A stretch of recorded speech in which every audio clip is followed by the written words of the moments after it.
Amirah Kassem, birthday lifestyle creator, founder, mom, author. You good? I'm great. Let's do it.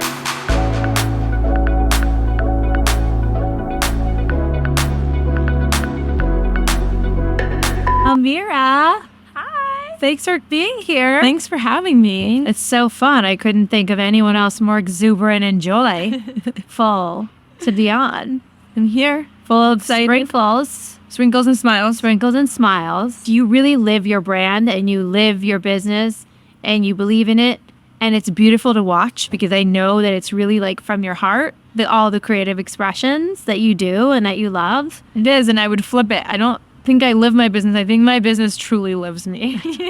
Don't tell people that. I know. It does. It does. I mean, even your house is like a big cake. Yeah, it is. I know. I think my kids go to other people's houses and they're like, so you don't all live in a daycare looking environment? Like Crayola walls. It's so fun. It's so fun.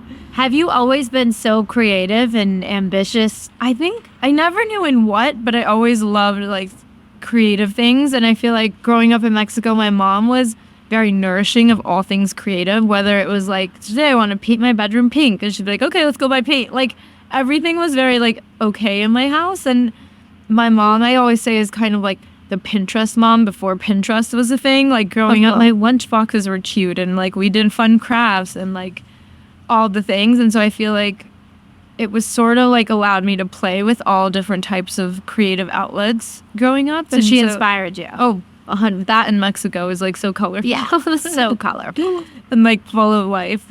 And then how did you get into baking? I was always baking for someone, like whether it was like my friend's birthday or someone at work. It was like my way of like writing a birthday card or buying a present. It was like baking someone a cake. Mm-hmm. And it was truly my way of sort of spreading sprinkles and smiles and like joy to someone. And little by little, it was like people were trying to order a cake from me because they're like, wow, you can do that? With the sprinkles. The sprinkles was always No, that was never a thing. It was custom cakes. So it was custom like cakes. Okay. Whatever someone liked, I would like try and carve it or shape it or whatever it was to make it like very them. That like customizable aspect of it was always so intriguing to me. It's like purely about that person birthdays. So I feel like you can be like your flavors, your colors, your thing, and like try and give them like the best thing ever. And so after doing that for so long and people were trying to order cakes, I was like, maybe I should leave my job and play with sprinkles for the rest of my life. And you did it. And I did that. Yeah. It was tough, but I did it. Yeah. I mean, building any business is tough. Yeah. Is there symbolism behind the sprinkles that open in the cake? Yeah, piñatas. Like literally we celebrate with piñatas like all the time in Mexico. They really started as a Christmas thing turned birthday, which I think is so fun because I also love Christmas. But that idea of like, we know it's inside, we're all gonna get to hit it, and at some point it's gonna come out is like, but even when it comes out, it's still like excited. Even if you know, it's still exciting every time. And I wanted to sort of recreate that. I feel like when you're a kid, you have like so much imagination and creativity and joy and just like endless amounts of it. Yes. And as you become an adult, you like go to a restaurant and get like the dessert on the menu with a candle, and like that's fun, I guess. But I wanted to like recreate sort of that like moment without having to like literally tie a cake on a tree and just have it plated on a table. But for some reason I've seen that cake open a billion times, and every time I'm still like, that was spun on.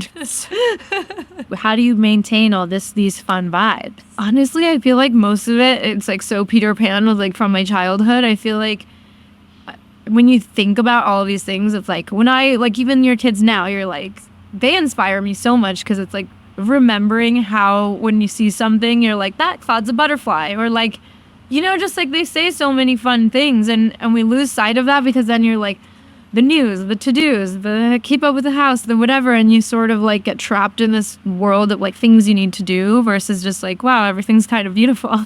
And so I feel like getting inspiration from them and that concept of like, you know, you're like, when I grow up I'm gonna blow bubbles in the house, have ice cream for breakfast, and like no one's gonna tell me what to do. And then you become an adult and you like order coffee. Like I don't know. It's just like you can do anything now. So you that can idea, blow the bubbles. Yeah, you can literally wake up and blow bubbles. I know.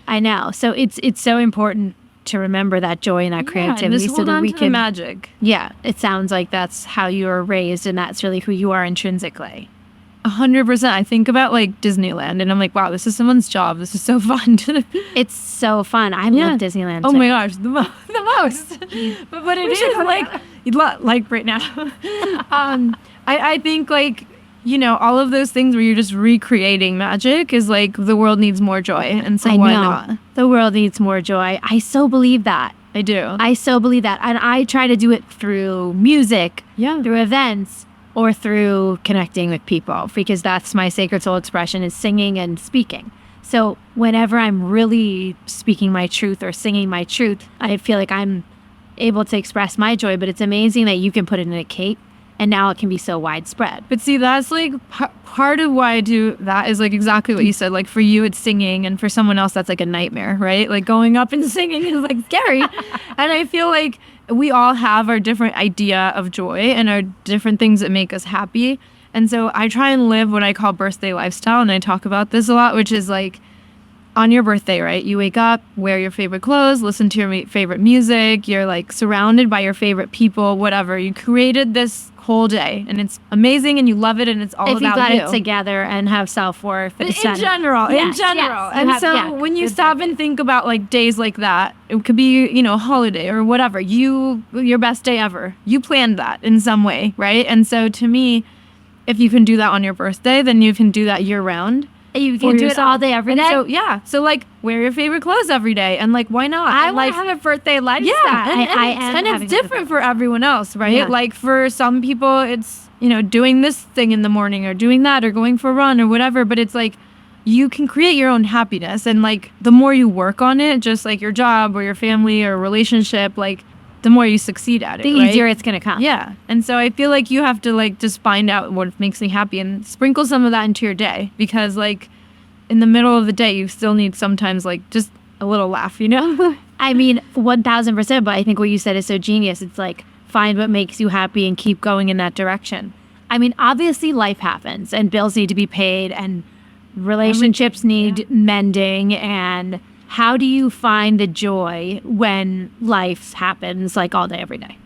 But I think part of that is like there's going to be so many things that happen in our lives and the people around us and the people that we love that we can't control, which is crazy for me because I'm like so type A, like everything's organized and like I'm never late, all the things, planner. Yeah. And so it's like for everything that gets thrown at us negatively, it's like, what are we also throwing in there that's positive that wasn't going to happen, right? And so to me, it's like celebrating all the small things, like the smallest things. Like if there's a negative situation, being like, but at least something, you know, or just like sort of finding like, oh, you know, this happened, so like we're stuck in traffic, let's try and find our favorite songs and dance, or like finding just like this little highlight that isn't going to change the negative, right? But it can change your perspective on how you look at the negative. And I feel like most things in my life that get thrown at me, I'm able to sort of do that too. There's obviously some things that are like feelings and whatever, but I feel like overall trying to celebrate the small things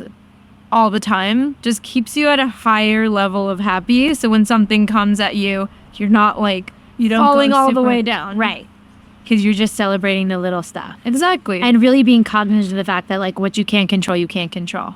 100%, right? Like you could go out for an interview, try and get a gig or something and like be sad you didn't get it, but you could be happy that you got thought of for it. And there's like that balance of like half empty, half full. I'm not like a type A person. I'm not a planner, and I have a business where we book music at events and we get a lot of stuff and we don't get a lot of other stuff. And meanwhile, I've called 20 different artists and their managers or the artists that we book internally, and I've riled everybody up because that's what you have to do to get a deal done. Totally. And then the deal doesn't happen. And it's like, for me, it used to be catastrophic. And I can see who it's catastrophic for, but you have to kind of be neutral and I think celebrate their joys. Of course. Like you have to think about the fact that you're giving me like a lot of there's like moments. There's like, you know, the instant, why wasn't I chosen? What did I do wrong? And really like maybe nothing. Maybe they just wanted something different. And like you're perfect. So like it's really thinking about like not necessarily like what you did wrong, but like that maybe wasn't your moment. Yeah. And like maybe all that prep got you closer to someone else. Maybe all that prep got you like, wow, next time now I know I called this person first and then that, whatever. Right. Like a lot of things can be practice for like something else. It doesn't always have to be like a yes or no. Right. Because I've, oh my gosh, the amount of times I think that something's happening and then it doesn't. I mean, as a business owner, and you're put in your proposal, you put in all the work, you're like, But is here's that the mood super board, or hard? here's the thing. And For someone who's type for you, because you're a planner and you see the Williams Sonoma, collab ahead, and you see XYZ ahead, and then it doesn't happen, or it happens. but there's some things, there's not all that, right? There's some things that you can work towards, and then there's other things that just come at you, right? Like we'll have days where I'm like, oh my gosh, I know this big event is happening. How do we pitch for us to be the ones to be, thought of for this thing? And then the random morning where you wake up and a celebrity needs something day of, and it's so exciting. And so you can't plan for that, and you can plan for some things and you don't get it. So it's more about planning out my time and knowing like, if this was to happen, I'm ready. And that's more the type A planner than it is sort of the, Okay. that didn't happen, so now what do I do? Got it. I love that. Yeah. It just creates a lot more space for success, for like inner success, for happiness, for like, it just sets you up better than like, 100%.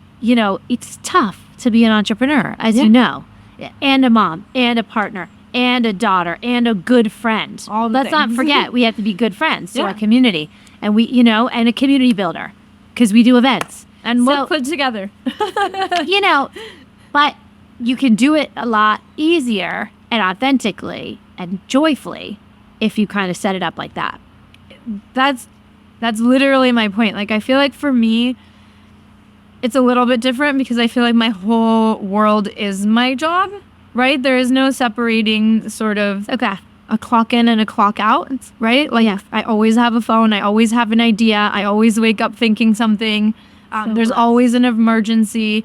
I feel like I'm like an on-call doctor for like celebrations, which is That's so it's fun. thrilling and exciting, but then that also means like there's no off button. Yeah. And so for me, making sure that like all of it sort of makes sense together. How do you balance that off button?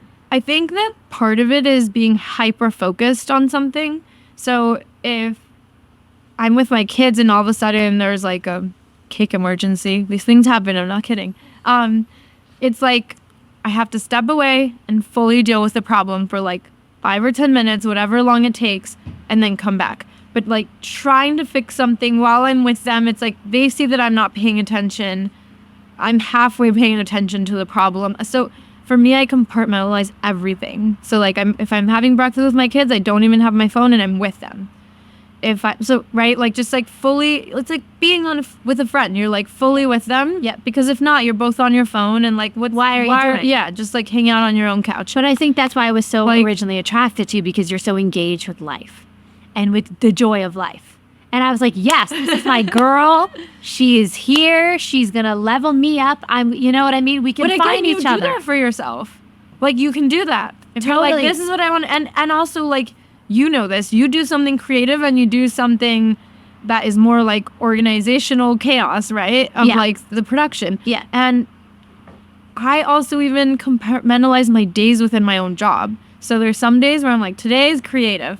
And on my calendar, I'm doing creative things. I'm either testing recipes, I'm filming something, I'm coming up with something, I'm working on a deck, I'm doing something that requires me to like be a little bit more magical. Okay. And then the next day, I'm like, I have so many emails that I didn't do from yesterday. And they all require like this weird attention or some sort of number thing or like Admin. active response. And that's just a different day. And so on that day, I'm going to do Okay, all so you admin do different things. days. So I do the weird emails in the morning and the creativity lunch post. Yeah, you separate And then, your... the kids need me from 4:30 to 7. And then I go out most nights. I go out a lot of nights because That's your business, my events, Totally. networking. I love people. I love parties. Yeah. And it's like I compartmentalize my days. Sometimes not enough. So But my days are always random. That's why. well, so are mine, because I run a business too. yeah. But I have to kind of make them not random so that they work. To puzzle it out. Otherwise, I feel like if I get to do a creative day, I'm like falling in love with that day too much. I'm gonna do 20 You're like, creative "Nah." days. Yeah. It's like all or nothing for me. I get that. No, I have to have like full days, like, cause then I feel like I'm like almost getting creative, and then I have to like go do something else. Right. Because it really is like a full like hat. You I have know. to like put on. And you feel like you can do it in Oh a my day gosh, I span. dress differently on those Yeah, days. of Like it's course. like a full thing. Of course. But don't you feel like because you like your creative days better, you're like in a better mood? Totally. Yeah. I'm in a way better mood. I flow and I don't know where I'm going. Yeah, it's nice. It's just I'm flowing. And you dream. That's like really important for me. Like my daydreaming. I feel like there's things that I work on that are actively happening. There's deadlines, you have to do things, and then there's like, oh, what if? And then it just like goes, and then they become real at some point. I Because you have to know. like plant them. I know, and they kind of scintillate out. I feel like so much of me doing this podcast is just like wanting to live in my creativity because I get to talk to amazing people. And there are so many through lines through successful people. There's so much similar wisdom, but each conversation is completely different. Oh, Completely. I'm sure. And it's so beautiful because I get to just bask in the glory of somebody else's creativity and wisdom and intelligence and all the other things. you And I know? also think process is just so interesting for everyone. Like some people have like rituals they do of like, I'd always do this, or that, or like, you know, can't start without my coffee. Like I just feel like everyone has something. I know. They And it's do. really interesting to me, like in general, because there's not like a right or a wrong way to do any of this. You just have to do it. I think a lot of people, what holds them back is the fear of doing because it's awkward to kind of sit in the creative process sometimes because sometimes nothing's and gonna there's get done. failure because it's creative. Obviously. You never know. Yeah.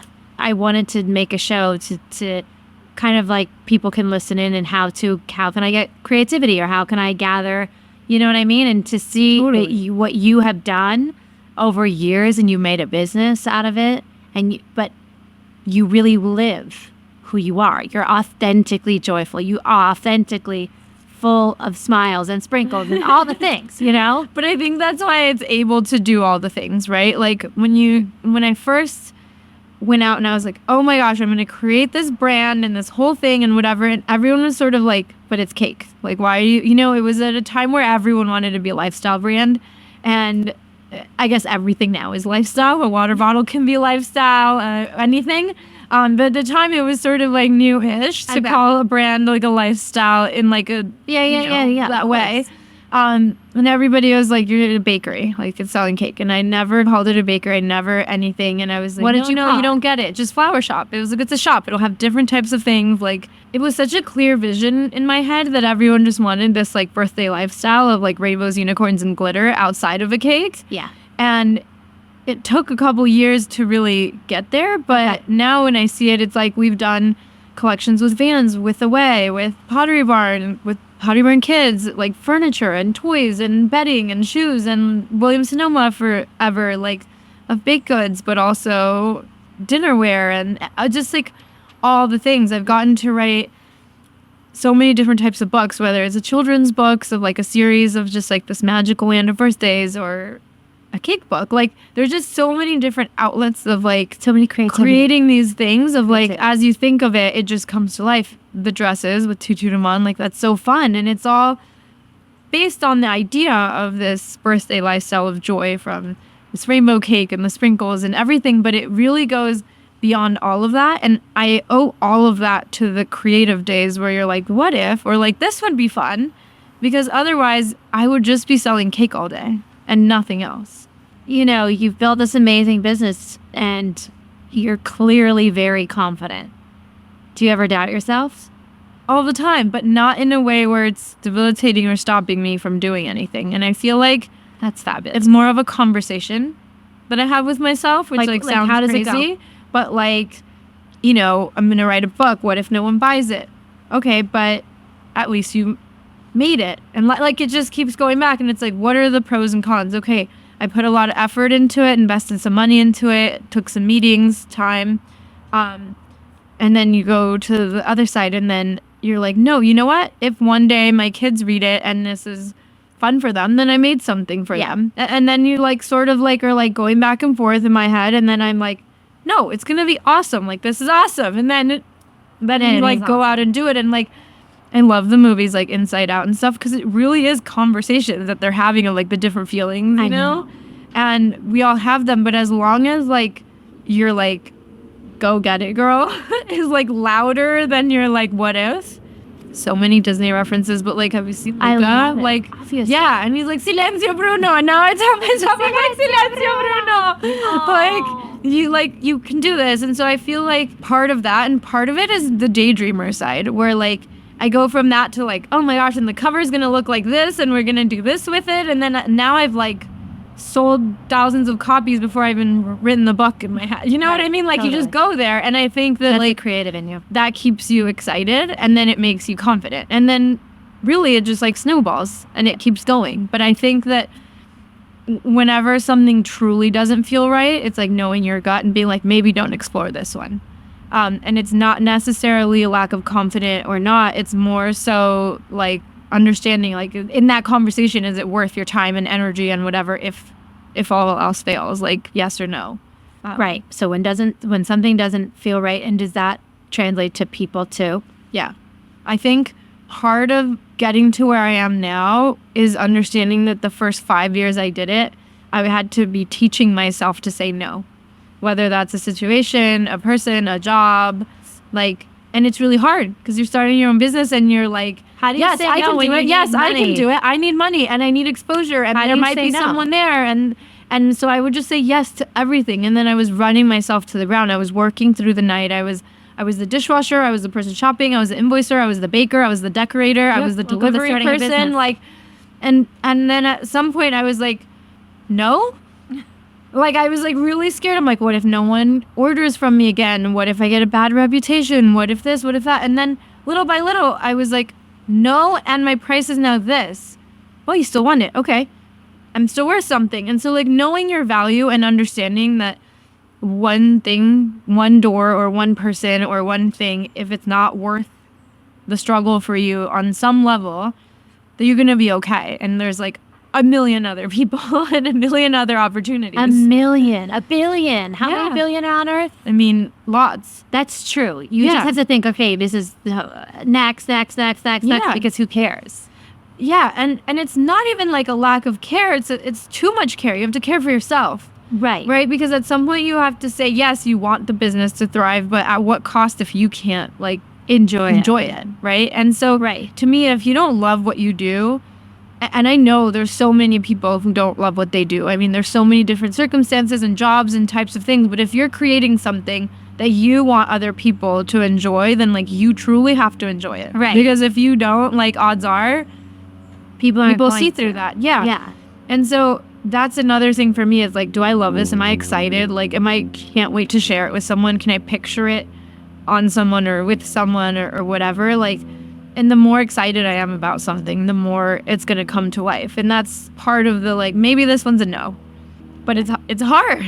It's hard. It's hard. Like getting to that no, like walking on the coals, the entrepreneurial coals. Yeah. It's hard. It's like, and then I have to say no because I have to survive. Yes. And raise my prices because I have to survive again. Exactly. And I have to stop giving discounts and doing everything for free because I just am not making rent. Or Well, whatever there it came is. a point where it was like everything was for a follow or a like or a post or a thing. And I was like, to be honest with you, that's great, but I can't pay any of my employees with likes. Like, I can't then pass them down and pay them for their hours. So, like, if something is labor and something takes time, it's like, just value it. Like, Yeah. you know what I mean? And so I started saying no to a lot of things like that, and people were shocked. And I'm like, no, truly, like, I cannot pay in likes. Like, I can't pay my employees in likes. Would you say that, or would you just kind of be I'm- polite about it? I've said it in a nicer way to people where they're keep negotiating, and it's like literally there comes a time where it's just not worth it. Right. Like, it has to be With all due worth respect, it. let's move on. And it's weighing the options, but it's not necessarily like ever Right. a clean. Yeah. You know, you learn. There's some things that when I was starting, it was like, wow, how could this ever happen to me? It's so exciting. Of course, yes. What else can I do for you? And then there comes a time where it's like, well, now it's a little more established. Now it's not just me. Now there's a salary of a bunch of people. Right. That you're responsible for. Yeah. 'Cause you're and paying so the what rent. are yeah, there's I a know. lot. And so I think that it evolves. It's not like say no from the start. Like, that's not the way to go, but like you feel it for yourself, you know? So, do you have any advice to give for people who are starting their own businesses? Like Know internal advice? Like, know your value. Because I think that that's the most important thing. Like, I know that you can value a product and you can put a price to like a cake and like it took this many hours, it cost this much to make, so it costs this much. But then you're not valuing yourself and your ideas and your time and all of that. And I feel like when you're starting, it's all about, you know, getting it out there, but like you're presenting yourself as much now as you are a product. I feel like everything goes hand in hand. And all of that to me is just as important. And so if you're going out and someone wants you to present this entire thing, like charge for your time. You don't need to be scared that they're not going to book you, because if they don't book you, then you lost your time. And so just in some sort of way, know your value, whether that means, hey, once you've agreed to work with me, then I'll present you something or this, whatever type of thing it is for you, is like, know that your value and your time as building the company is worth something. Yeah. Along with the cake. So for me, when I started, it was like doing interviews and doing fun things and attending dinners and doing things. And I'm like, wow, I'm just as attached to this cake as this cake is to me. And like, once I understood that, I was able to think bigger than the cake. I love that. Yes. What are you manifesting for the future? Woo, a lot. Episode 2. Just kidding. Literally. Okay, manifesting a lot and everything. I feel like this year we did clothing and more bakeware and all of that. I'm working with a very special person that is one of my favorite designers in London. And that's all I'll tell you. But I'm really excited for that. And always just working on more. Are you reaching out to these people on your creative days, or how are the collaborations happening? Or is it honestly, it's mutual love. It's mutual love, like just how I'm sitting here with you, it's just meeting you. Yeah, it's like, yes, when it feels like, great, let's go. Exactly. And you know, when I love what someone is doing, just like you said, and it's like I'm so intrigued by them, and then we, you know, connect on some level, and it's like, hey, what about this? And for me, it's all about timing. Like, timing is just as important as the idea, because sometimes you have the great idea but the wrong timing. And so I feel like saving myself for those moments where I'm like, you know, this has an anniversary coming up, or this has you know, where it makes sense versus just for fun, you know? And that my first time I took book meetings, it was 5 years before I even decided to make a book. And I was like, you know what? Bad timing right now. And everybody's like, why? Someone wants to make a book with you. I'm like, yeah, but I really want to sell it. I want to be at a different level when we make this book.